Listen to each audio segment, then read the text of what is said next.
The snowman watched us. We shouldn't have built that snowman. That's the first thought that haunts me as I sit in this cold, silent cabin, staring at the footprints leading from the door to the woods. One set of footprints, not two. Anna is gone, and I'm alone. It started as a perfect Valentine's getaway, a remote cabin deep in the snow-covered mountains, just the two of us, away from the noise of the city. The kind of place where the air is too quiet, the trees too still, and the wind carries whispers you can almost but not quite hear. We arrived in the afternoon, excited to spend the weekend together. The snow was fresh, untouched except for our footprints leading to the cabin. The first night was warm, filled with laughter, wine, and the comfort of a crackling fire. Outside, the snow fell softly, covering the ground like a thick white blanket. The next morning, Anna woke up before me, nudging me with cold fingers. "Let's build a snowman," she whispered, her breath warm against my neck. I groaned but followed her outside, shivering as the wind bit through my jacket. The sky was a dull gray, the kind that makes it hard to tell what time it is. We worked in silence, stacking the heavy snow, shaping it into a lumpy but familiar form.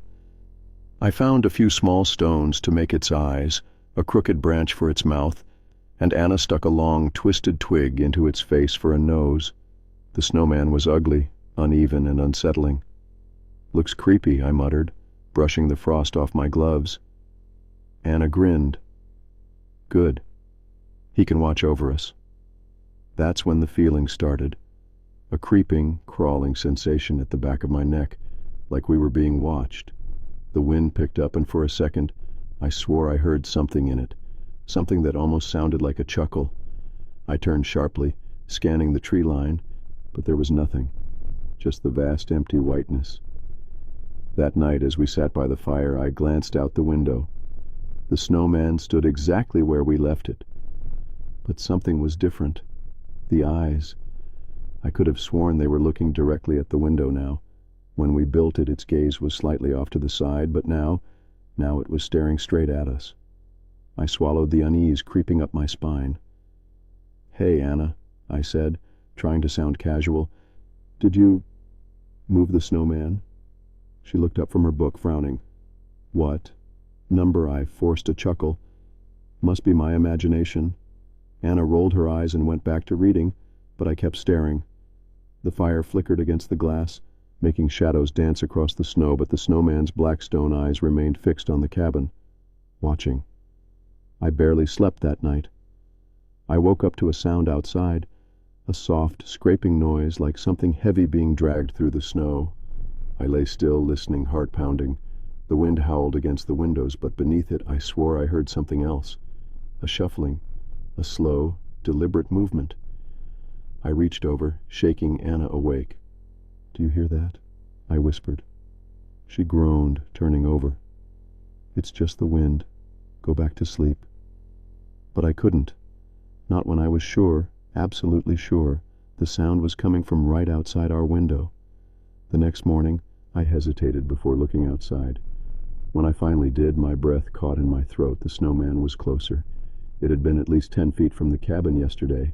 Now it was half that distance. The worst part, there were no footprints leading to it, no sign that anyone had moved it. I felt sick. "Anna," I called, my voice shaky. She joined me by the window, her expression shifting from sleepy confusion to unease. "That's weird," she admitted. "Maybe it's the wind." "The wind doesn't move solid snowmen," I said through clenched teeth. Anna laughed nervously. "Okay, well, maybe it just looks closer. Snow shifts, right?" But she didn't sound convinced. By sunset, the feeling of being watched had become unbearable. Every time I looked outside, the snowman seemed different. The stones forming its eyes were deeper in the snow, making them look sunken. Its mouth, once a simple curved branch, now seemed stretched into something unnatural, a wide, open grin. I tried to shake it off. I tried to ignore the way my stomach twisted when I passed by the window, but then, around midnight, I woke up to Anna screaming. I bolted upright, my heart in my throat. "What? What happened?" She was shaking, pointing at the window. "It moved," she choked out. "It's right outside." I turned, and my stomach dropped. The snowman was at the window, right up against the glass, its black eyes level with ours, that horrible, twisted grin stretching wide. I scrambled out of bed, grabbing my jacket. "We're leaving." Anna didn't argue. We threw on our clothes, grabbed our bags, and bolted for the door. My hands fumbled with the lock, the metal ice-cold beneath my fingers. When I finally yanked it open, my breath caught in my chest. Footprints, leading from the snowman. Only one set. Deep, deliberate imprints in the snow, walking from the figure to our cabin. And then, nothing. No return prints. No sign of where whoever, or whatever, had moved it had gone. Anna gasped, "No, no, no." I grabbed her wrist and pulled her toward the car, fumbling for the keys. The engine roared to life, and I slammed the gas, spraying snow behind us as we tore down the narrow, icy road. I didn't look back. I couldn't. But as we drove, the radio crackled to life. At first it was static. Then, buried beneath the white noise, I heard something else, a laugh. Low, wheezing, almost human, but not quite. Anna turned the radio off, her hands shaking. She swallowed. "I don't think we should ever come back here." I nodded, gripping the wheel tighter. The road stretched endlessly before us, the snowy darkness swallowing everything behind. The cabin, the snowman, and whatever had been watching us from the start. Story number 2. The roses were rotten. The first thing I noticed was the smell. It wasn't the soft floral scent of roses. It was something rotten, something foul, like decay hidden beneath sweetness. I wrinkled my nose, staring at the bouquet in my hands. The petals were a deep velvety red, perfect in shape, yet something about them felt wrong. I had bought the roses earlier that evening, just before the snow started falling heavily. The florist had given me a strange look when I asked for the best bouquet they had. "Valentine special," I had joked, trying to lighten the mood. She hesitated before picking up the roses, almost like she didn't want to touch them. Now, standing in my apartment, I couldn't shake the unease twisting in my gut. The flowers looked fresh, yet the air around them carried the unmistakable stench of something long dead. I should have thrown them away then. Instead, I placed them in a vase on the dining table, pushing the unsettling feeling aside. Maybe it was my imagination. Maybe the cold air had mixed with the scent, distorting it. Anna arrived an hour later, shaking snow from her coat. "You got me flowers?" she asked, surprised. "Of course," I said, forcing a smile. "It's Valentine's Day." She leaned in to smell them, and immediately recoiled. "What the hell?" She covered her nose, stepping back. "Did you get these from a dumpster?" I laughed uneasily. "No, I swear, I got them from the shop near the station." She frowned, staring at them. "They smell like something's rotting." I reached for the bouquet, running my fingers along the petals. They felt normal, soft, delicate. But as I lifted them, a single petal fell off. Beneath it, the stem was blackened, shriveled. The decay had started from the inside. Anna shook her head. "That's disgusting. Just throw them out." I nodded, grabbing the vase. But as I walked toward the trash, something stopped me. A whisper. It was faint, almost too soft to hear, but I felt it crawl up my spine. "Keep them." I froze. The voice wasn't Anna's. It wasn't mine. It was something else, something that slithered between the cracks of the walls, hiding in the shadows of the room. I turned sharply. "Did you say something?" Anna looked up from her phone. "Huh?" I forced a chuckle. "Never mind. I should have thrown them away." That night I woke up gasping, the air thick with the scent of rot. I sat up, my breath clouding in the freezing room. The heater was on, but the temperature had dropped, a sharp chill sinking into my bones, and then I heard it. A soft rustling sound. I turned toward the window. The roses sat on the nightstand. I swear they hadn't been there before. I had left them in the living room, hadn't I? The petals were blackened now, curling inward like something withering in pain. The stems twisted unnaturally, as if they were trying to reach for something. I swallowed hard, my pulse hammering. I grabbed the vase, heart pounding. and rushed to the bathroom, dumping the entire bouquet into the trash. The moment the flowers hit the bin, the whisper returned. This time, it was louder. "Why did you do that?" My breath hitched. The voice was right behind me. I spun around. No one. The bathroom mirror reflected my pale face, the shadows behind me stretching, shifting. The air reeked of decay, stronger now, wrapping around me like invisible fingers. I shut the bin lid, forcing my hands to stay steady. "It's just my mind playing tricks on me," I muttered under my breath. I barely slept after that.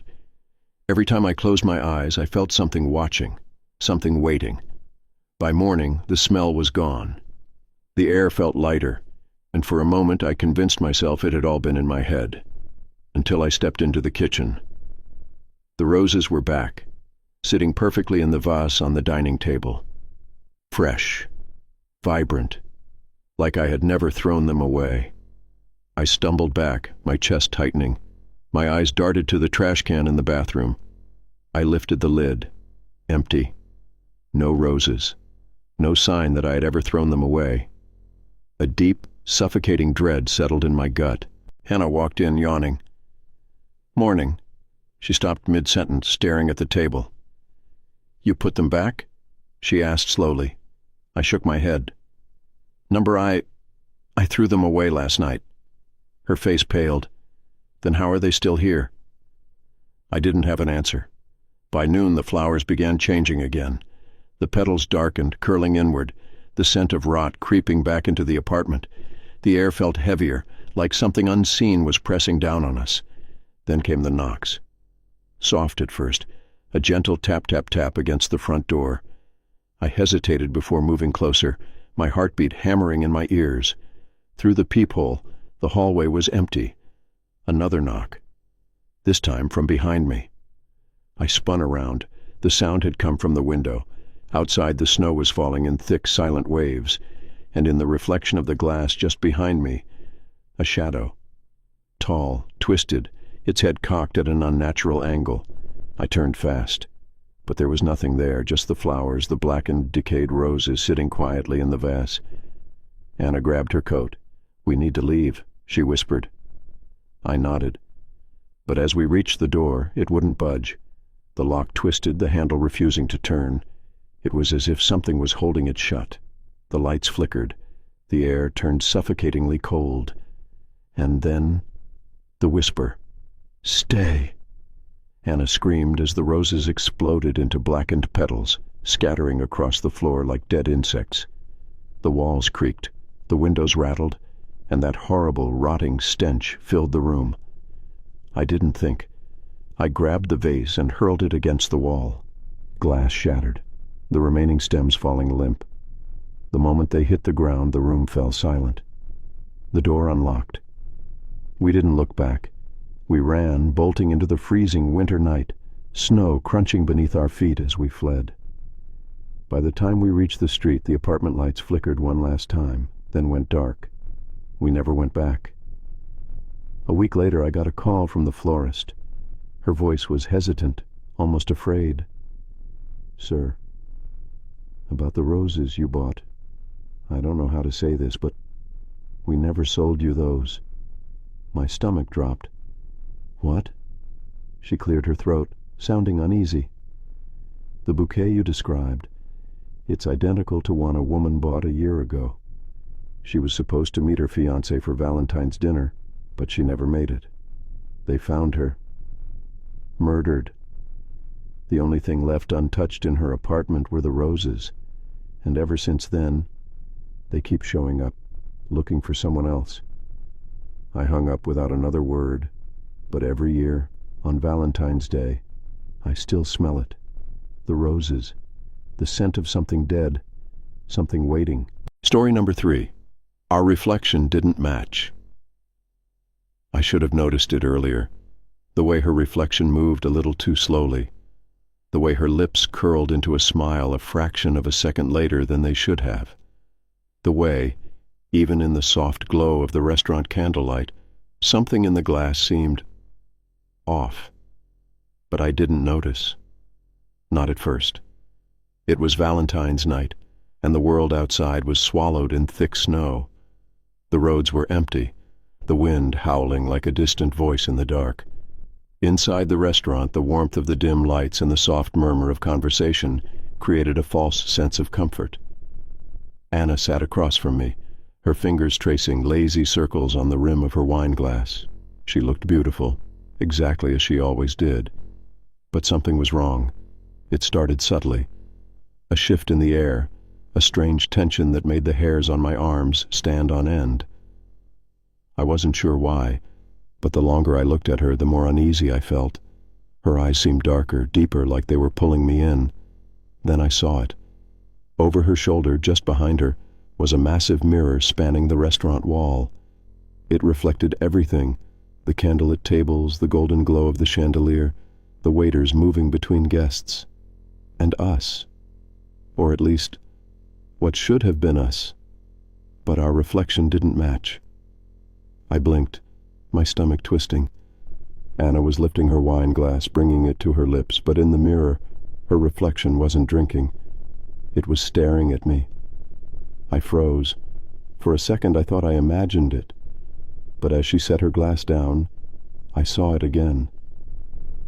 The real Anna smiled at me, tilting her head slightly, but in the mirror her reflection was just a little slower, delayed. The movement just a little too stiff, too unnatural.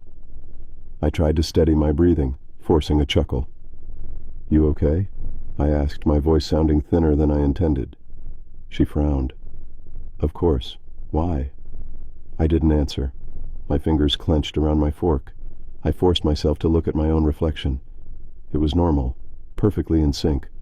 But hers wasn't right. Maybe it was a trick of the light, maybe the candle flames were playing with my perception. But deep in my gut, something screamed at me that this wasn't normal. I swallowed hard. "I think I need some air." She nodded, going back to her food as if she hadn't noticed anything. I pushed my chair back, the legs scraping against the polished floor, and made my way toward the restroom. As I passed the mirror, I stole a glance. Anna's reflection wasn't watching me anymore. It was smiling, but not at me, at itself. My heart pounded as I stumbled into the restroom, locking the door behind me. I gripped the sink, forcing deep breaths. This was ridiculous. I was being paranoid. Maybe I was just tired. Maybe... A soft knock on the door. I jolted, nearly slipping on the tile. "Babe?" Anna's voice was light, but something about it made my skin crawl. "You okay in there?" I hesitated. "Yeah, just give me a sec." Silence. Then, "You're acting weird." I clenched my jaw. My reflection in the bathroom mirror stared back at me, wide-eyed, breath uneven. I turned on the faucet, splashing cold water onto my face. Another knock. This time, softer. "I'll be right out," I called. No answer. I dried my hands, glancing back at the mirror one last time before unlocking the door. The hallway was empty. The restaurant was quiet, but the air felt heavier now. More aware. I made my way back to the table, my footsteps slow, deliberate. Anna was waiting, her hands folded neatly on the table. She smiled as I sat down. "You okay now?" I nodded stiffly. She picked up her fork, twirling her pasta. I forced myself to eat, but my eyes kept drifting to the mirror behind her. The reflection was normal again, perfectly in sync. Maybe I had imagined it. Maybe. Then she spoke. "Do you love me?" I looked up. Her voice was soft, careful, but something about the way she said it made my stomach tighten. "Of course," I said. "Why would you ask that?" She tilted her head. "Because you keep looking at the mirror." My pulse spiked. Her smile widened, and then in the mirror her reflection blinked, twice. The real Anna hadn't blinked at all. I pushed back from the table so fast that the chair nearly tipped over. My breath came in short gasps as I stared at her. No, at it. The thing wearing Anna's face. Her expression didn't change. The room felt smaller, the candlelight dimmer. The other diners blurred into the background. Then, slowly, she reached across the table. Her fingers curled over my wrist, cold as ice. Story number 4. The Last Reservation. The restaurant wasn't supposed to exist. I searched for hours, calling every decent place in the city, but every Valentine's reservation was fully booked. Then, just as I was about to give up, I found it. La Morte Rouge. The website was simple, almost too plain, with a single line at the bottom, a dining experience like no other. Open only on February 14th. It had no reviews, no listed address, only a phone number. When I called, a soft-spoken man answered. "You are in luck," he said. "A table for 2 is available. Our final reservation of the night." Something about his voice made my skin prickle, but I brushed it off. I wanted the night to be perfect. The directions led us outside the city, past frozen roads and snow-covered trees. Anna was hesitant. "Are you sure this is the right way?" she asked, glancing at the darkened road ahead. The headlights barely cut through the thick snowfall. I triple-checked, I assured her. It should be just up ahead. And then we saw it. The restaurant stood alone in a clearing, its windows glowing a warm, golden hue against the cold. It was grand, too grand for a place no one had heard of. Tall, Victorian-style architecture with intricate carvings along the wooden beams. The sign above the entrance read, La Morte Rouge, in elegant cursive, but the paint was old, slightly chipped. The moment we stepped inside, the warmth wrapped around us like a heavy embrace. The scent of roasted meat, aged wine, and something sweet yet unfamiliar filled the air. The hostess at the podium smiled too widely, her skin porcelain pale. "Welcome," she murmured, her voice silky. "We've been expecting you." I hesitated. The dining room was lavish. Deep red walls, dim candlelight, and guests dressed in vintage attire. The air hummed with soft, echoing whispers, though no one was speaking loudly. The moment we sat down, a waiter appeared, tall, expressionless, with eyes too dark to reflect the light. "The chef has already prepared something special for you," he said, setting down 2 plates. I frowned. "But we haven't even ordered." Anna squeezed my hand. "Maybe it's one of those fancy places with preset menus." She lifted her fork, ready to take a bite, but I grabbed her wrist. The meat on the plate was rare, too rare. The juices pooling around it were darker than they should have been, with a metallic scent beneath the seasonings. A deep velvety voice cut through the air. "A meal is best enjoyed fresh." I turned. At the far end of the room sat an older man in an elaborate crimson suit. His presence was suffocating, as if the entire room bent around him. His eyes, black, endless, held mine as he smiled, revealing teeth just a bit too sharp. "Eat," he said. Anna looked at me, confused. "What's wrong?" she whispered. Everything in me screamed to leave, but when I looked around, the guests were watching. Their faces still, expectant. Some were smiling, some weren't, but every single one of them was looking at us. The waiter leaned closer. His breath was cold against my ear. It would be unwise to refuse. I swallowed, gripping my fork. Anna, oblivious to the tension, took a bite. I watched, heart hammering, as she chewed slowly. Then she froze.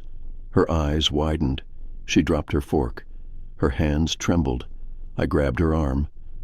"What is it?" She didn't answer. She was staring at the plate, the color draining from her face.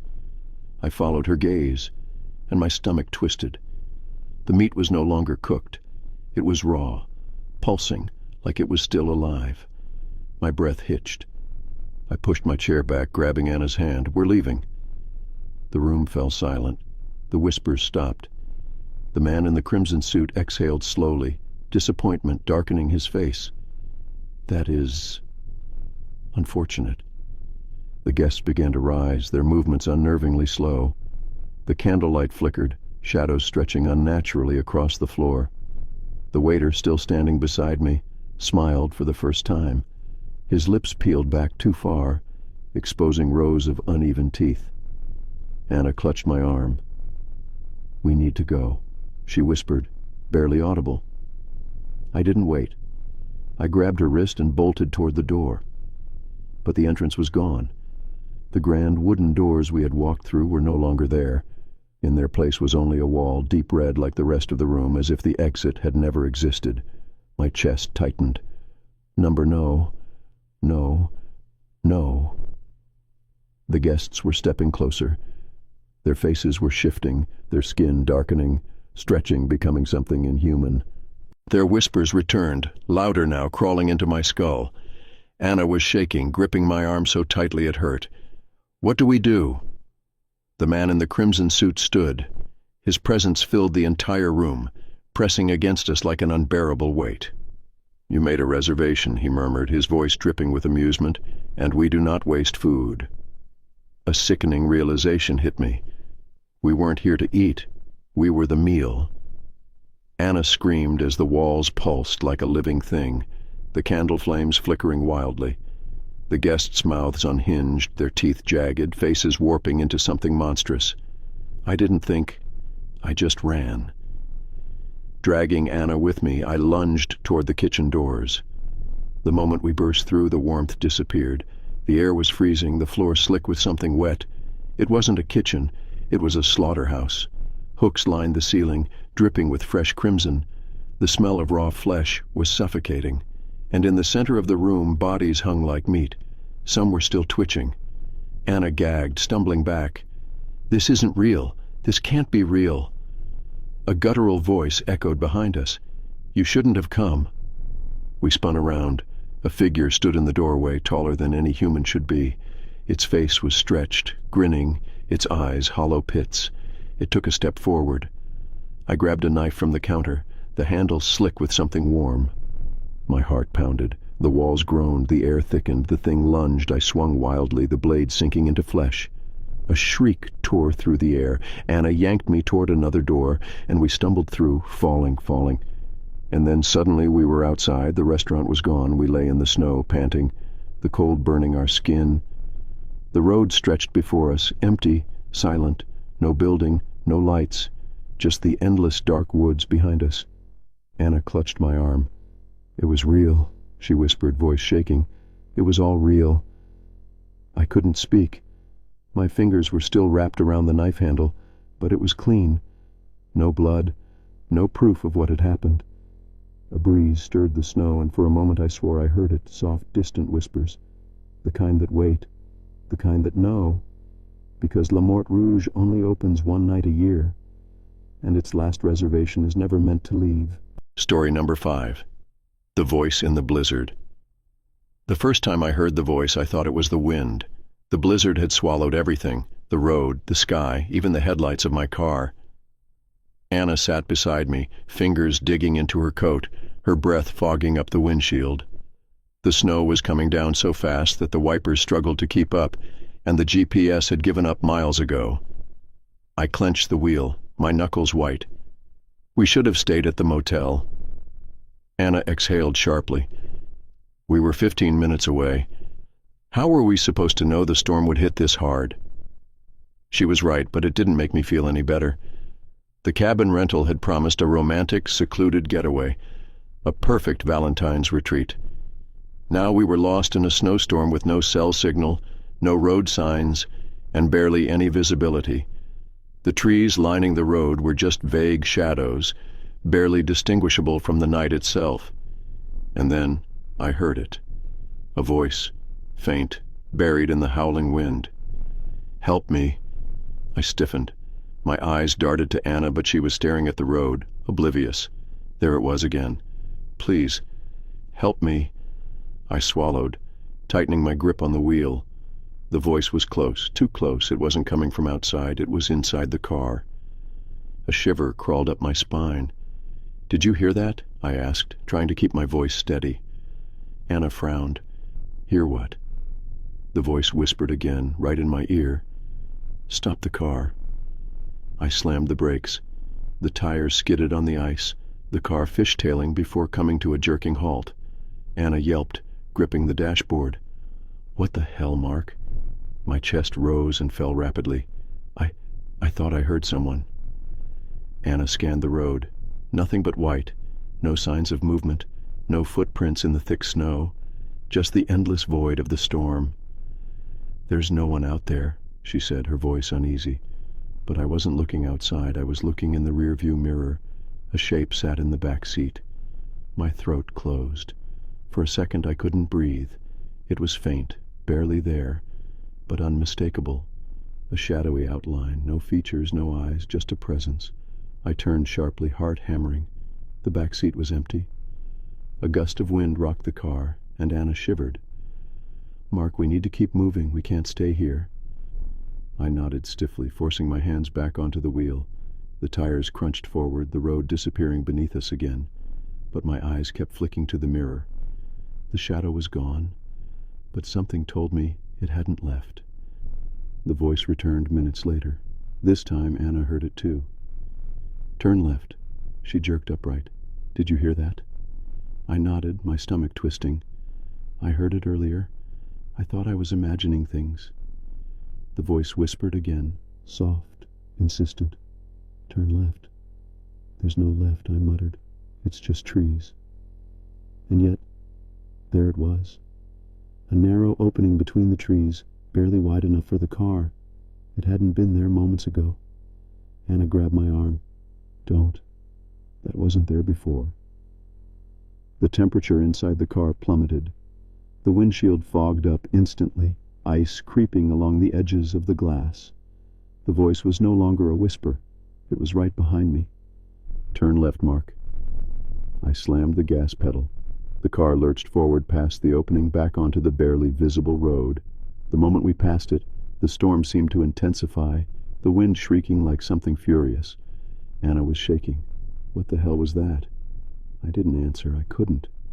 My hands were trembling, my pulse roared in my ears, and then the engine sputtered. The dashboard lights flickered. The car slowed. "No, no, no," I muttered, pressing the gas. Nothing. The headlights dimmed. The radio crackled, and the voice whispered, "You should have turned." Anna screamed. The headlights died completely. Darkness swallowed us whole. I fumbled for my phone, but the screen was black, unresponsive. The air inside the car felt thick, heavy, suffocating. Something scraped against the roof. Slow. Deliberate. Anna clutched my arm, her breath ragged. "Mark." The scratching grew louder, moving toward the driver's side window. My heart pounded so hard it hurt. Then silence. For a moment, nothing but our breathing filled the air. I didn't dare move. Then a single tap on the glass. My body locked up. My fingers dug into my thighs. Tap. Tap. Anna squeezed her eyes shut. "Don't look."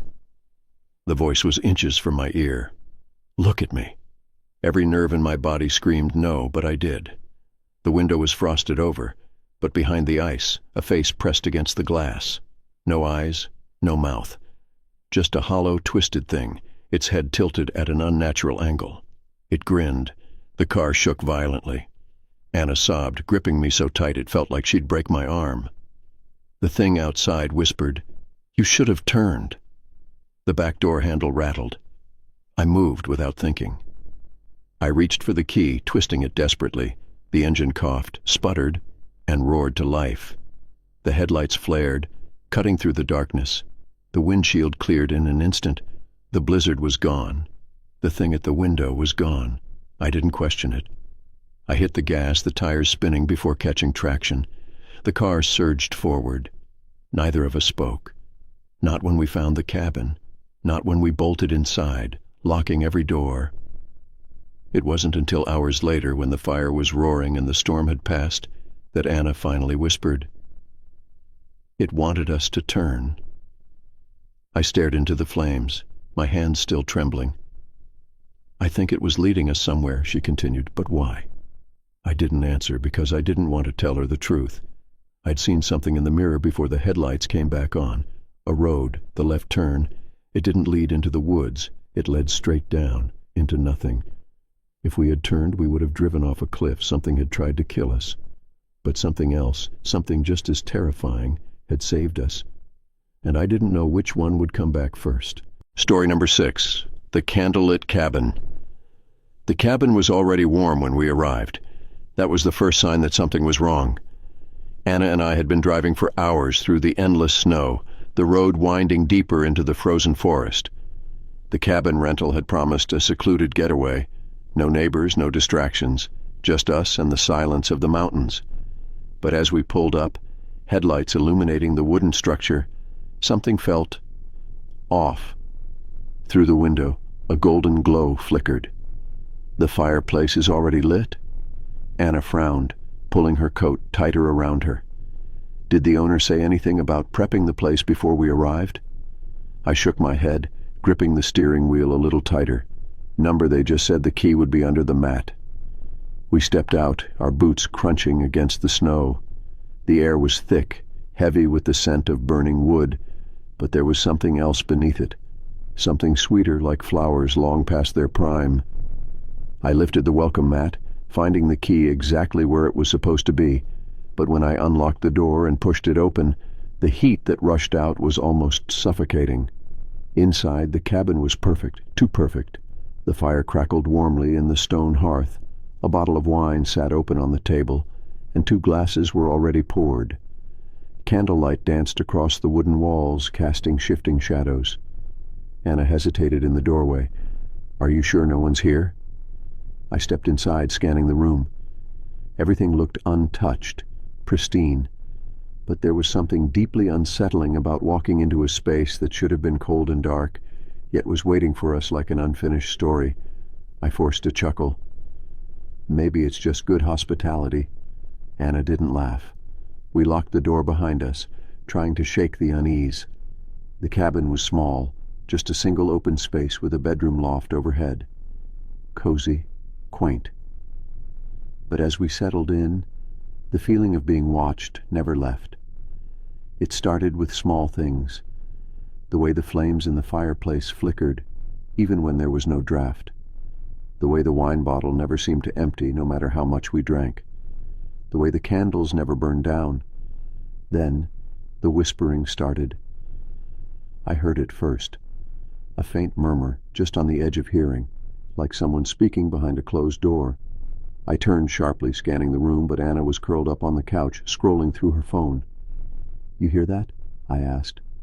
She looked up. "What?" I hesitated. Maybe it was the wind. Maybe the storm outside was making the trees creak. "Nothing," I muttered, rubbing the back of my neck. But it wasn't nothing. That night, as we lay in bed, the whispering returned. I wasn't asleep. I had been staring at the ceiling, watching the candlelight flicker across the wooden beams. The murmur was soft, almost melodic, like a conversation just beyond my reach. Then I felt it. A breath, cold, right against my ear. I bolted upright, my pulse hammering. The room was still, the fire still crackled, the shadows still danced, but something had changed. The air was different, thicker, heavier, like the cabin itself was holding its breath. Anna stirred beside me. "What is it?" I swallowed hard. "Nothing, just thought I heard something." She yawned, rolling over. "Probably the wind." I nodded, forcing myself to lie back down.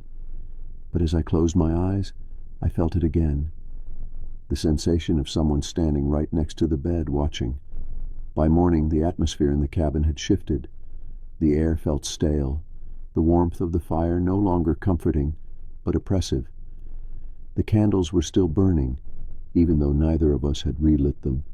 The wine bottle was still full, untouched, even though I remembered pouring another glass the night before.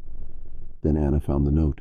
She had been rummaging through the kitchen drawers when she pulled out a small folded piece of paper, yellowed with age. She frowned, turning it over in her hands.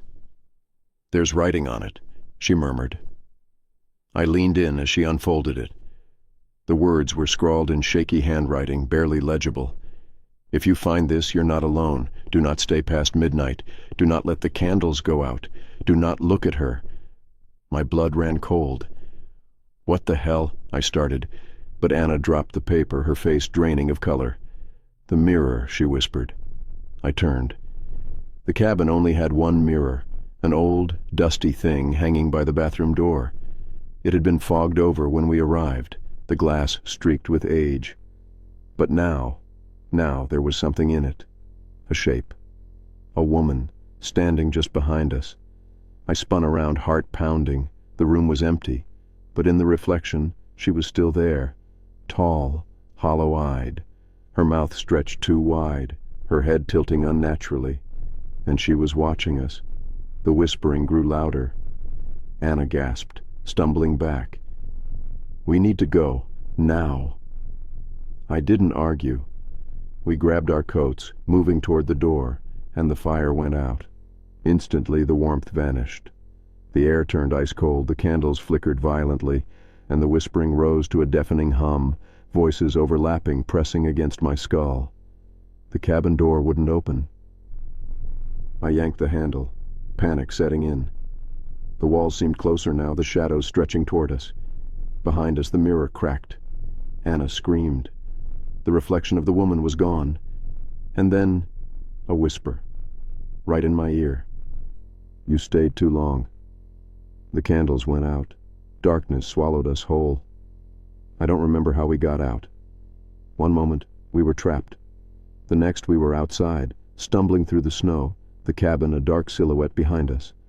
The headlights of our car flickered on as if welcoming us back. Without looking back, we threw ourselves inside and sped down the icy road. The cabin disappeared into the night. We never found it again. The listing vanished. The number was disconnected. The GPS coordinates led to an empty clearing, no signs of any structure ever being there. But sometimes, on cold winter nights, I swear I can still smell the candles, still hear the whispering, still feel the presence behind me waiting for us to come back. Story number 7. She wasn't my girlfriend. I woke up to the sound of soft breathing beside me. The room was dim, the early morning light barely creeping through the frost-covered window. The air smelled of lavender and the faint trace of last night's wine. My arm was draped over Anna's waist, the warmth of her body pressed against mine. It should have been a perfect moment, except something felt wrong. I blinked, trying to shake the grogginess. My head throbbed slightly, remnants of the Valentine's dinner and too much red wine lingering. But there was something else. A tightness in my chest, a gnawing unease at the edges of my consciousness. I turned my head slightly, peering at the woman lying next to me. Anna's hair spilled over the pillow, dark and silky, just as it always did. Her skin was pale in the morning light, her breathing slow and steady. And yet, something wasn't right. I didn't know what at first. It was subtle, like when you walk into a room and feel that something has been moved, but you can't figure out what. A tiny shift in the details. A wrongness so small it shouldn't matter, but it does. Then she stirred. Her body shifted under the blankets, and as she turned toward me, her eyes fluttered open. My stomach dropped. They weren't Anna's eyes. The color was the same, a deep, rich brown, but the shape was off. Too wide, too alert. Anna always woke up slowly, blinking away sleep, her expression soft and unfocused. But this woman, this thing, was already watching me. "Morning," she murmured, her voice smooth and familiar. I swallowed hard. "Morning." She smiled, reaching out to brush a hand over my cheek. Her fingers were warm, gentle, but my skin crawled beneath her touch. I forced myself to stay calm. Maybe I was imagining things. Maybe my brain was still sluggish from sleep. But as I stared at her, the wrongness sharpened. The tiny scar above her left eyebrow, it was missing. The scar she got from falling off her bike when she was 12. I felt a cold sweat break across my skin. "Did you sleep well?" she asked, tilting her head slightly. I nodded stiffly. Her lips curled into a smile. It was Anna's smile, almost, but there was something about the way her mouth moved, just a fraction too slow. My heartbeat pounded in my ears. I needed to stay calm, I needed to think. I sat up slowly, forcing a yawn. "Yeah, I just need some water." She watched me as I swung my legs over the edge of the bed, her gaze following my every movement. I grabbed my phone from the nightstand, my hands clammy as I tapped the screen. The date flashed at the top. February 15th, the day after Valentine's. I scrolled through my messages, searching for something, anything, that would prove I wasn't losing my mind. And then I found it, A text from Anna. "Hey babe, my flight got delayed. I won't be home until this afternoon. I miss you." My stomach turned to ice. My fingers tightened around the phone. I read the message again, my vision blurring with panic. Anna wasn't here. She had been visiting her sister. She hadn't come home last night. The woman in my bed wasn't my girlfriend. My breath hitched. My pulse roared in my ears. She was still watching me. I forced a smile, slipping my phone into my pocket. "I'll be right back," I said, trying to keep my voice steady. I stood up, moving carefully toward the door. My legs felt stiff, my body screaming at me to run, but I didn't, not yet. She tilted her head, her smile never faltering. "Hurry back." I stepped into the hallway, closing the door behind me. The moment I was out of sight, I bolted. I ran to the bathroom, locking the door behind me. My hands shook as I fumbled with my phone, my fingers clumsy with terror. I dialed Anna's number. It rang once, twice, then... "Hey, babe." Her voice was light, normal, the real Anna. "I just landed. Can't wait to see you." Story number 7. She wasn't my girlfriend. I woke up to the sound of soft breathing beside me. The room was dim, the early morning light barely creeping through the frost-covered window. The air smelled of lavender and the faint trace of last night's wine. My arm was draped over Anna's waist, the warmth of her body pressed against mine. It should have been a perfect moment, except something felt wrong. I blinked, trying to shake the grogginess. My head throbbed slightly, remnants of the Valentine's dinner and too much red wine lingering. But there was something else, a tightness in my chest, a gnawing unease at the edges of my consciousness. I turned my head slightly, peering at the woman lying next to me. Anna's hair spilled over the pillow, dark and silky, just as it always did. Her skin was pale in the morning light, her breathing slow and steady, and yet something wasn't right. I didn't know what at first. It was subtle, like when you walk into a room and feel that something has been moved, but you can't figure out what. A tiny shift in the details. A wrongness so small it shouldn't matter, but it does. Then she stirred. Her body shifted under the blankets, and as she turned toward me, her eyes fluttered open. My stomach dropped. They weren't Anna's eyes. The color was the same, a deep, rich brown, but the shape was off. Too wide, too alert. Anna always woke up slowly, blinking away sleep, her expression soft and unfocused. But this woman, this thing, was already watching me. "Morning," she murmured, her voice smooth and familiar. I swallowed hard. "Morning." She smiled, reaching out to brush a hand over my cheek. Her fingers were warm, gentle, but my skin crawled beneath her touch. I forced myself to stay calm. Maybe I was imagining things. Maybe my brain was still sluggish from sleep. But as I stared at her, the wrongness sharpened. The tiny scar above her left eyebrow, it was missing. The scar she got from falling off her bike when she was 12. I felt a cold sweat break across my skin. "Did you sleep well?" she asked, tilting her head slightly.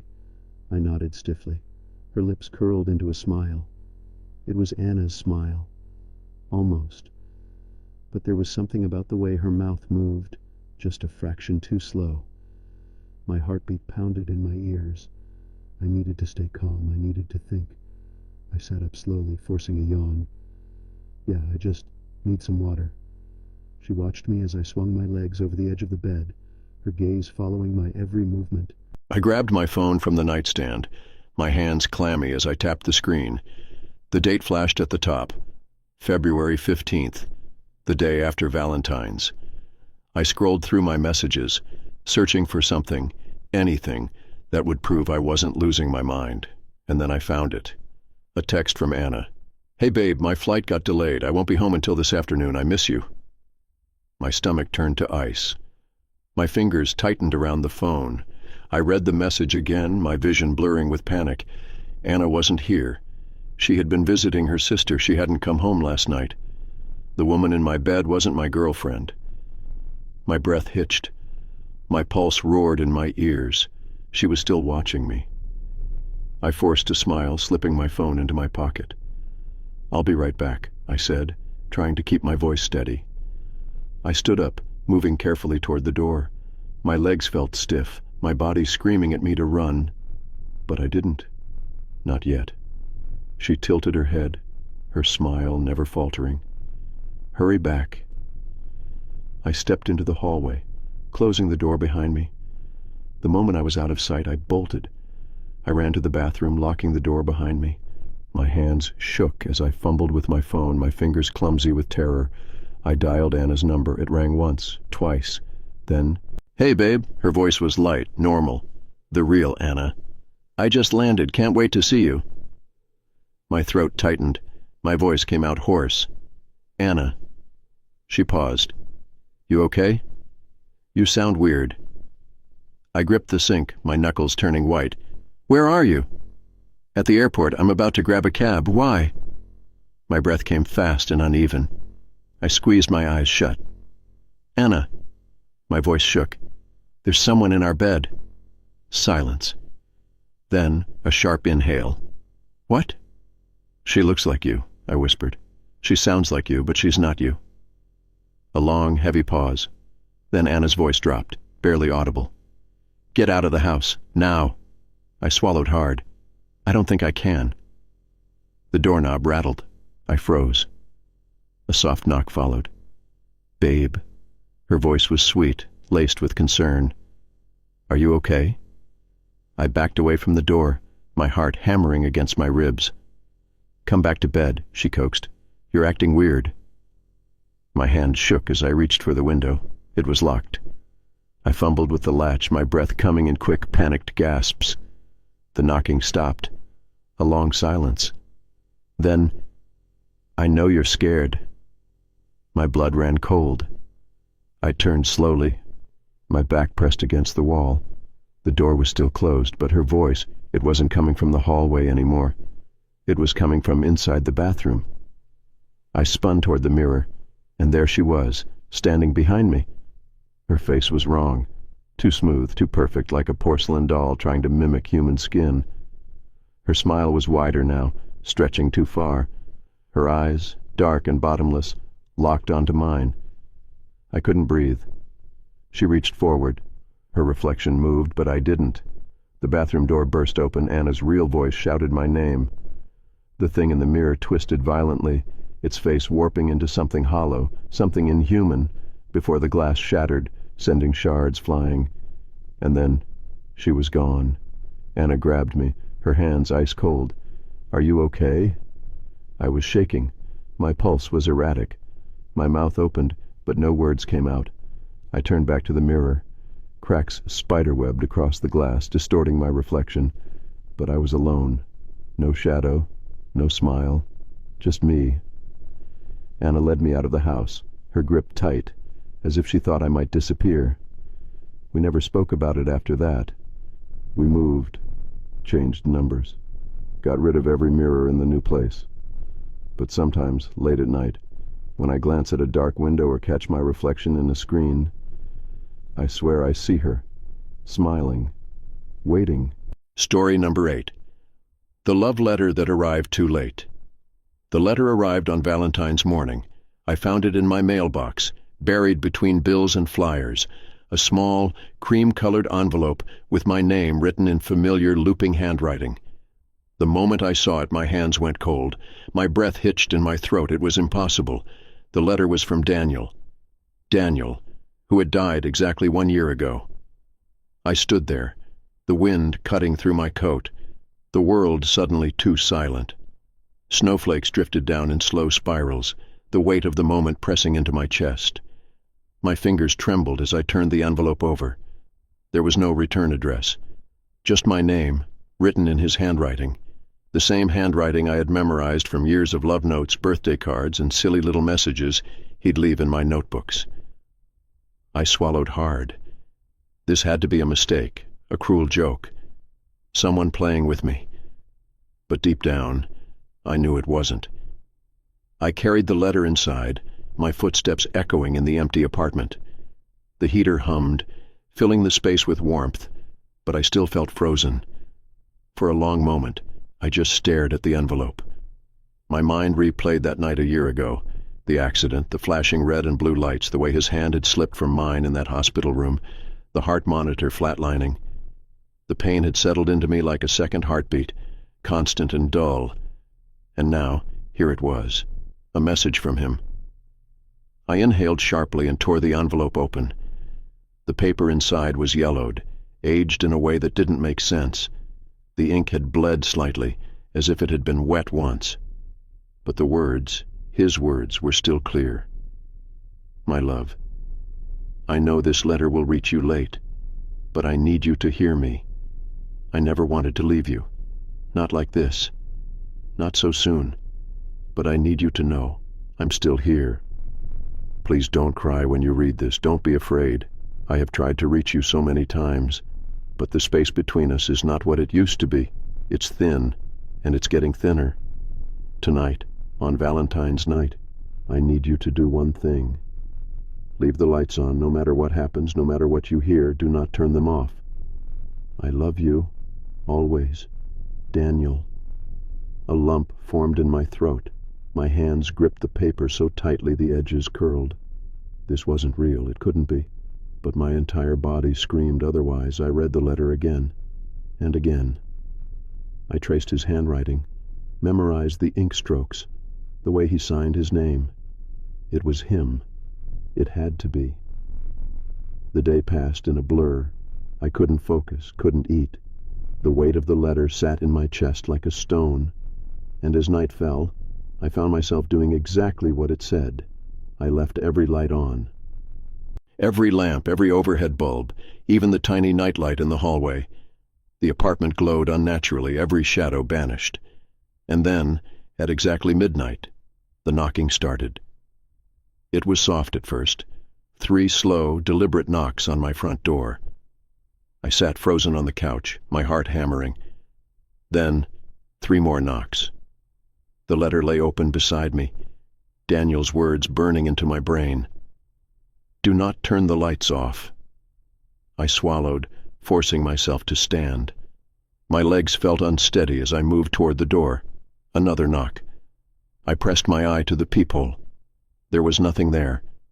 The hallway outside was empty, bathed in the eerie glow of the flickering hallway light. No footprints in the thin layer of snow that had blown in from outside. No shadows, nothing. I backed away, pulse hammering in my ears, and then the lights flickered. A deep, sinking terror curled in my stomach. The kitchen light sputtered, then went out. Then the bathroom, then the hallway. One by one, the apartment was being swallowed by darkness. I ran to the nearest lamp, my hands shaking as I twisted the knob. Nothing. The power was gone. The last light left was the one in the living room, flickering weakly, and then I heard it, breathing, not mine, not close, but everywhere. A slow, hollow inhale, and then an exhale, heavy and wet. I turned, my back pressing against the wall. The room was dim now, the last bulb flickering erratically. My shadow stretched unnaturally across the floor, twisting at odd angles. And then, just beyond the dying light, I saw him. Daniel. But not as I remembered him. His face was pale, his eyes too dark, sunken deep into his skull. His lips moved, forming words I couldn't hear. His hands reached out, his fingers curling, beckoning. My breath caught in my throat. Daniel? My voice cracked. He stepped closer. The last bulb flickered once, twice, and went out. Darkness swallowed everything. The breathing grew louder, closer. I squeezed my eyes shut. I couldn't move, couldn't breathe. And then, just when the air became unbearably thick, a whisper. You left the lights on. The sound of it sent ice down my spine. His voice, but wrong, twisted, stretched into something inhuman, and then the lights flared back on. I gasped, stumbling forward. The apartment was bright again, every bulb glowing as if nothing had happened. The air was still, silent. I turned, searching, but Daniel was gone. The only thing left was the letter on the floor, the ink darker now, like fresh blood soaking through the paper. I never slept that night. By morning, the letter was gone. The envelope, the paper, everything. But I know what I saw. What I heard? Daniel tried to reach me, or something pretending to be him. And worst of all, I know this. It's not over, because last night, just before midnight, I found another letter. This time it wasn't signed Daniel. It just said, "Turn off the lights." Story number 9. A Table for One. The restaurant was almost empty when I arrived. Snow fell heavily outside, piling up against the windows, muffling the city's usual noise. Inside, the warm glow of candlelight flickered against the dark wood walls, the scent of roasted meat and red wine filling the air. Soft piano music played from an old speaker in the corner. I pulled off my coat, shaking the cold from my shoulders as I approached the hostess stand. "Reservation for 2, I said, my voice quieter than usual. The hostess, a woman with a strange, too-still smile, scanned the book in front of her. Her eyes flicked up to me, and for a moment something unreadable crossed her face. "Ah," she murmured, "your date is already here." A chill ran through me. "What?" She gestured toward the far end of the restaurant. A small table sat by the window, candlelight reflecting off the snowy glass. A single plate of food rested on the table. A chair was pulled out facing mine. I frowned. "That's not possible. I came alone." The hostess tilted her head. "Are you sure?" My stomach tightened. I scanned the restaurant again, looking for something, anything that made sense. Only a few other diners sat scattered throughout the room, speaking in hushed tones. None of them were looking at me. I hesitated before walking toward the table, my footsteps slow, deliberate. The plate was half-eaten. A fork rested against the edge, a smear of sauce trailing across the porcelain. The napkin on the other side of the table was slightly crumpled, as if someone had just set it down. I pulled out my chair, my pulse thudding in my ears. The air felt heavier now, the warmth of the restaurant suddenly suffocating. I looked back at the hostess. She was gone. The waiter appeared almost instantly, setting a fresh glass of water in front of me. His face was blank, unreadable. "Are you ready to order?" he asked. "You ready?" I swallowed. Who was sitting here before I arrived? The waiter didn't blink. "I'm afraid I don't understand." I gestured at the half-eaten plate. "My date! You said they were already here." The waiter's lips parted slightly, as if considering his answer. Then he nodded. "Yes." I waited for him to continue, but he didn't. My fingers tightened around the napkin in my lap. "Where are they now?" The waiter's expression didn't change. "They're still here." A shiver ran through me. I turned sharply, scanning the restaurant. The other diners were still seated, their voices low and murmured, almost like a recording playing on a loop. The snow outside had thickened, the windows now a blur of white. I looked back at the table. The fork was gone. My chest tightened. I hadn't heard anything, hadn't seen anyone move, but the fork was missing. I pushed my chair back, my heartbeat drumming against my ribs. "I think there's been a mistake." The waiter just smiled. "There are no mistakes here." The candle flickered. A whisper brushed my ear. "Sit down." I froze. The voice was right beside me. Too close, too real. My entire body locked up, my breath catching in my throat. Slowly I turned my head. The chair opposite me was no longer empty. A shape sat there now, just barely visible in the dim light. Not fully formed, not solid, but there, a distortion in the air, like heat rising from pavement. It flickered, shifting like it was struggling to take shape. I couldn't move. The whisper returned, curling through my mind like smoke. "You're late." My stomach dropped. I stumbled backward, knocking over my chair. The sound echoed loudly through the restaurant, but none of the other diners reacted. My breath came in short, sharp gasps. "Who are you?" The figure across from me tilted its head, the motion jerky, unnatural. The candlelight trembled, casting long, stretching shadows across the walls. The waiter stepped forward, unfazed. "Would you like to see the dessert menu?" I turned to him, my voice barely a whisper. "What is this place?" His smile never wavered. "A place for those who wait too long." The room felt like it was closing in, the air thick with something I couldn't name. I needed to leave. Now I turned toward the door, but the entrance was gone. The spot where I had walked in was nothing but more dark wood paneling blending seamlessly into the rest of the wall. The coat rack beside it was empty, as if my coat had never been there in the first place. Panic clawed at my throat. "I need to leave." The waiter simply nodded. "Then finish your meal." I looked back at the table. The plate was full again. Steam curled from the food, as if it had just been placed there. The chair opposite me was empty. The whisper returned. "You shouldn't have come alone." I ran. I didn't know where I was going. There were no doors, no windows that led anywhere real. But I ran, weaving between tables, my breath coming fast and uneven. The other diners didn't react. They just sat murmuring their endless conversations, eyes never meeting mine. The room stretched, warped, the walls expanding and shrinking with each step. I turned a corner and I was back at the table. The waiter sighed, shaking his head. "No running." I backed away, hands shaking. "Please." The candlelight flickered violently. The shadows deepened, and then behind me, a breath, warm, close, right against my neck. I turned. A face stared back at me, my own, but it wasn't a reflection.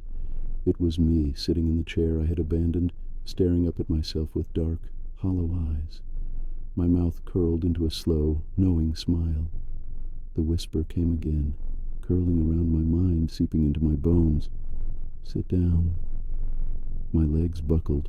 I stumbled forward, catching the edge of the table. The room spun, my vision blurring, my body sinking. The moment I sat down, the whispers stopped. The room was normal again. The waiter straightened his tie. The diners spoke in hushed tones. The snow outside fell softly against the window. I turned my head. The chair across from me was empty. The waiter placed a small folded piece of paper on the table beside me. "Your bill." My fingers trembled as I picked it up. There was no price, just a single line scrawled in ink. "You never left." The candle flickered. The shadows stretched. And then I understood. I wasn't waiting for my date anymore. I was the one being waited for. Story number 10. His face was wrong. The first time I noticed his face was wrong, we were walking through the snow. It was Valentine's night, and the town was silent beneath the heavy snowfall. The streetlights flickered dimly, casting long shadows against the frozen pavement. I held Jake's hand, my gloved fingers laced through his. His grip was warm, steady, familiar. But something was off. He had been quiet all evening, his responses slower than usual. At first I thought he was just tired, but as we walked past a shop window I caught our reflection in the glass, and my stomach twisted. Jake's face didn't match his movements. I turned to look at him directly, my breath clouding between us. His expression was normal, relaxed even, but in the reflection he was staring at me. I stopped walking. My pulse pounded against my ribs. "Jake?" He turned, his eyes meeting mine. There was nothing wrong. He looked exactly like he always had. But the moment I glanced back at the reflection, his mouth was still moving, whispering something I couldn't hear. A cold wave of nausea rolled through me. I looked at him again, my hands tightening into fists. "Are you okay?" He tilted his head slightly, like he didn't understand the question. "Of course. Why?" I forced a laugh, shaking off the unease. "You've been quiet." He smiled, but the edges of his lips curled just a little too much. We continued walking, the snow crunching beneath our boots. I tried to ignore the growing unease pressing against my chest. Maybe it was just my imagination. Maybe I was overthinking. Then we passed another window, and I saw it again. The reflection was staring at me, his lips moving rapidly, soundlessly. But the real Jake, he was just walking beside me, his face calm, unreadable. I sucked in a sharp breath. I knew my boyfriend. I knew every detail of his face, the slight scar by his eyebrow, the dimple that only showed when he truly laughed. But this man, whoever he was, his face was wrong. The proportions were slightly off. his cheekbones too sharp, his eyes too deep, too dark, as if something inside was stretching its way to the surface. I stopped walking again. This time I let go of his hand. He turned, his head tilting in that same unnatural way. Something wrong? I swallowed hard. My breath came in short, uneven gasps. I just need a second. His expression didn't change. His eyes locked onto mine, unblinking. Then, slowly, his lips moved. "You don't recognize me, do you?" My stomach twisted violently. The voice was Jake's, but the words, the way they slid from his mouth, felt practiced, unnatural. "What?" I whispered. He took a step closer. Something inside me screamed, "Run." I turned sharply, breaking into a sprint. My boots slid against the ice, my breath ragged as I pushed forward. The streetlights above flickered, casting jagged shadows across the snow. I didn't look back. I didn't want to. But I could hear him. His footsteps didn't match mine. They were wrong. Too slow, too deliberate, as if he wasn't running, just gliding forward. Then he spoke again, but this time his voice was right beside my ear. "You know what I am." A choked sob tore from my throat. I ran harder, my lungs burning, the freezing air cutting against my skin. The town was empty, the streets stretching endlessly before me. Then I saw it, an alleyway to the left. I veered sharply, slipping on the ice as I dove into the darkness. The moment I did, the world around me fell silent. The wind stopped. The distant hum of streetlights vanished. Even my own breathing sounded muffled, as if I had stepped into something else. I pressed myself against the brick wall, my chest heaving. My fingers shook as I covered my mouth, trying to stay quiet. Then, slowly, I peeked around the corner. Jake was standing at the end of the street, his body still, his face lifted slightly toward the sky. His posture was unnatural, too rigid, too stiff, like a puppet waiting for someone to pull its strings. Then his head turned toward me. Not his body. Just his head. The movement was wrong. A slow, twisting motion, his neck bending at an impossible angle. His lips curled into that same stretched smile. And then he started walking. Not running, not hurrying, just walking, like he knew exactly where I was. My vision blurred with panic. I turned, heart hammering, searching for another way out. My boots crunched against the snow as I moved deeper into the alley, my mind screaming at me to wake up, to run faster, to do something. And then I saw it. A door, slightly ajar, light spilling from the crack beneath it. I didn't hesitate. I lunged forward, shoving it open, stepping inside. And the moment I did, the air changed. Warmth wrapped around me. The scent of vanilla and cinnamon filled my lungs. The sound of laughter, soft, distant, echoed from somewhere beyond. I turned sharply, expecting the door to slam behind me. But it was gone. No alleyway, no street. Just a long, narrow hallway stretching forward, the walls lined with flickering candlelight. I stumbled backward, my breath uneven. My fingers trembled as I reached for my phone. No signal. A shadow moved at the end of the hallway. I went still, and then, "Why did you run?" The voice came from behind me. I turned slowly, my entire body locking up with dread. Jake stood there, but not Jake. His face was almost right. Almost. But now there was no mistaking it. His eyes weren't eyes. They were hollow, empty. And his mouth was still moving even though no words were coming out. He took a step forward, and I finally understood. It had never been Jake. Not tonight. Maybe not ever. I let out a strangled gasp and turned to run. But the hallway was gone. All that remained was darkness, and his voice. "You should have never looked at my face." Story number 11. The Midnight Visitor. The first knock came at exactly midnight. A slow, deliberate tap. Tap, tap. I sat up instantly, my breath fogging in the cold air of the cabin. The fire had burned low, casting long, trembling shadows against the wooden walls. Outside, the wind howled through the trees, but beneath it, I swore I could hear something else. A whisper. A murmur just beyond the door. Anna stirred beside me, groggy. What was that? I swallowed hard. "Someone's at the door." She frowned, rubbing sleep from her eyes. "It's past midnight." Who the hell would be out here? That was the question clawing at my mind. We were miles away from town, in a secluded cabin we had rented for Valentine's weekend. No neighbors, no roads nearby except the one we drove in on, just endless snow and trees stretching into the darkness. The knock came again. Tap, tap, tap. Anna sat up straighter, her face paling. Maybe it's someone lost in the storm. I hesitated. That would have made sense, if not for one thing. The footprints, or rather, the lack of them. I had checked when I walked past the window. The fresh snow outside was untouched. No trails leading up to the cabin, no signs of movement, but someone was at the door. A slow, creeping dread curled in my gut. "Stay here," I whispered, sliding out of bed. I moved toward the front of the cabin, my socks barely making a sound on the wooden floor. My pulse pounded against my ribs as I reached the door. I hesitated, then pressed my ear against the wood. Silence.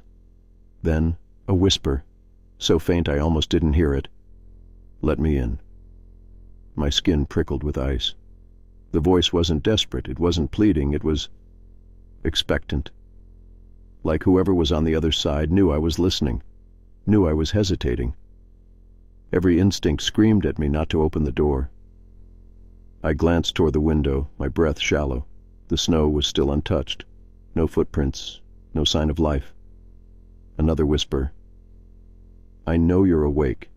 I backed away. Anna's voice was tight, barely above a whisper. "What do they want?" I turned to her, shaking my head. "I don't know, there's no one out there." Her face twisted in confusion. "What do you mean? We just heard them knock." I didn't answer. I couldn't. Something was very, very wrong. The knocking started again, faster this time. Tap, tap, tap, tap. I clenched my fists, forcing myself to stay calm. "We're not answering." Anna grabbed my arm. "But what if it's someone who needs help?" I looked at her. "Then where are their footprints?" Her breath hitched. The knocking stopped. And then something changed. The temperature in the room plummeted. The fire behind us flickered violently, the flames shrinking down to nothing but embers. The cabin suddenly felt smaller, the walls pressing in, the air thick and unmoving. The voice returned, softer now, just a breath against the wood. "I see you." My stomach dropped. A creak sounded from the window. Not the door. The window. Hannah turned sharply, her breath caught in her throat. "No," she whispered. Slowly, unwillingly, I turned my head. A shape stood just outside the glass. Tall, unmoving. A dark silhouette against the snow, its face obscured by the reflection of the dim light inside. But the worst part, the part that made my blood run cold, was that the snow beneath it was untouched. It wasn't standing on the ground. It was floating. A sharp, stinging terror clawed its way up my spine. I grabbed Anna's wrist, pulling her back toward the bedroom. "We need to go." She resisted, her eyes locked on the window. "It's still there," she whispered. I didn't want to look again. I couldn't. But I did. And the face was at the glass.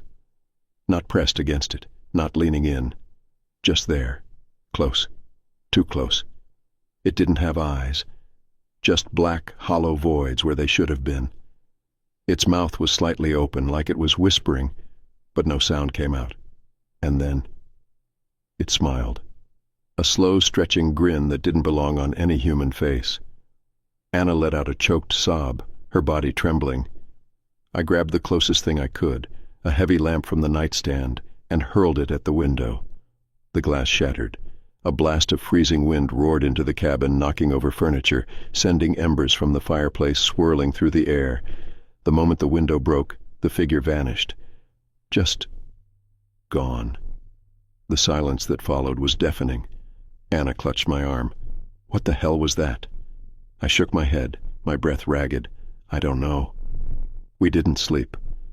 We sat in the center of the cabin, the fireplace rekindled, every light turned on. The front door stayed locked. The broken window let the cold in, but neither of us dared to move near it. And then Just before dawn, something changed. The air lifted. The heavy pressure vanished. The fire burned normally again. And outside, there were footprints, leading away from the cabin. Long, dragging prints that stretched toward the tree line before disappearing completely. We left at sunrise. Neither of us spoke about it on the drive home. Neither of us mentioned how the fire had nearly gone out when the knocking started, how the air had grown so still, how the thing outside knew us. But I still think about it. I still wonder, what would have happened if we had opened the door? If you made it this far, you're braver than most, but tell me, have you ever experienced something unexplainable? A whisper in the dark, a shadow where there shouldn't be one. Share your horror stories in the comments below. I'd love to read them. And if you enjoyed this CV healing journey, don't forget to like this video and subscribe to the channel for more terrifying tales. Your support keeps the nightmares coming. Before you go, check out the videos appearing on your screen. You won't want to miss them. Stay safe and keep the lights on.